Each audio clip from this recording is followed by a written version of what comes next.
Good morning, everybody. I'm glad you are all able to attend. There's going to be a ton of information today as well as last night. So I know I packed it in last night. My greatest desire is that you guys be safe enough out there that you're not worried about anything. You're alert to everything. You know how to read your environment to where you can understand the difference between safe and risky.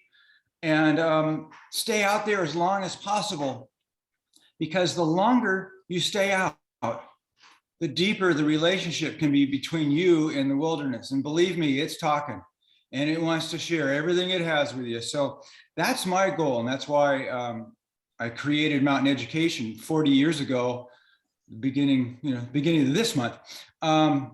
So that everybody stays safe and have fun in the backcountry where we all want to be. But unfortunately, people simply don't understand, especially when it comes to snow or the alpine environment, what they're walking into. You know, they figure, hey, it's a trail, right? It's going to be there. Well, no. So I don't really have that much more to add, history-wise. But what I did want to do this morning is to recap, just if I can, in a couple sentences, what last night's presentation was all about. Why should we be so concerned about an April start versus a March start versus a May start?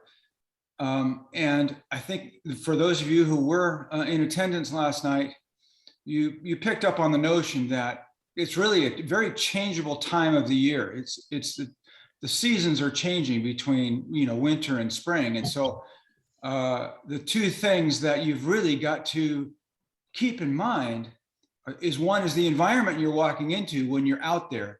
And strategically beforehand, you should be thinking about that environment so that you can decide what date you want to start, what date you want to enter the Sierra. So those are two different things.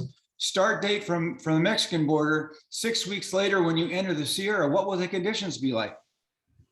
And so if you understand that, the Sierra is still frozen in May, it starts warming up the end of May after a normal winter, because that makes a huge difference, as you found out last night. If it's a drought winter, May might be looking like July. Here, let me get rid of that little noise you just heard. And so if it's a heavy winter, you may not see the end of snow all summer. And the Sierras is like that. Or the Sierra is like that. So you have to realize too that you are a stranger in a strange land when it comes to everything being snow covered. Not only is the air colder, but the ground is very slippery. I mean, there's no ground, you're on snow, frozen water, hello. So when it's flat, fine. You can walk around using micro spikes on flat-ish terrain, because that's what these were designed for. But once that terrain, I love props and I do this all the time. Once that terrain, flat, now becomes inclined, if you're going straight up, you're largely going to be toeing in. Or if you're going straight down, you're going to be heel plunging. And this is the stuff I'm going to talk about later today. But if you're going across, you're going to be on the edge of your shoe.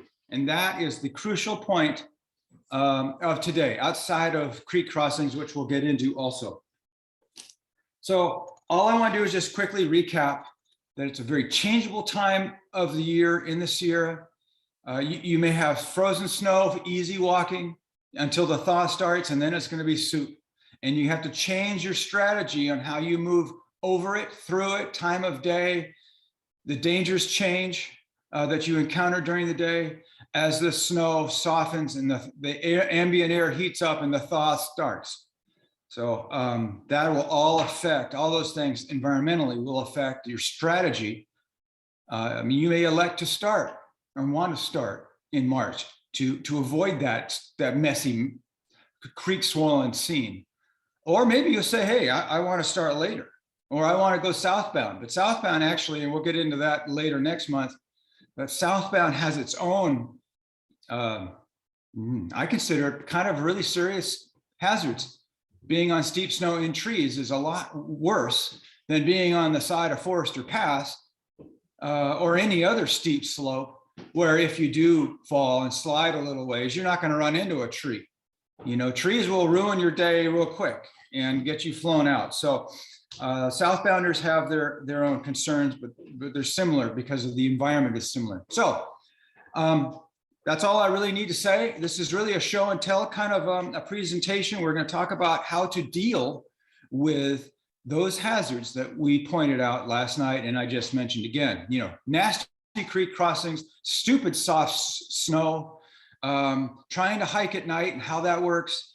Yeah, a whole bunch of different techniques we're going to cover today, as well as gear, clothing. Any comments, any questions you have, throw them out.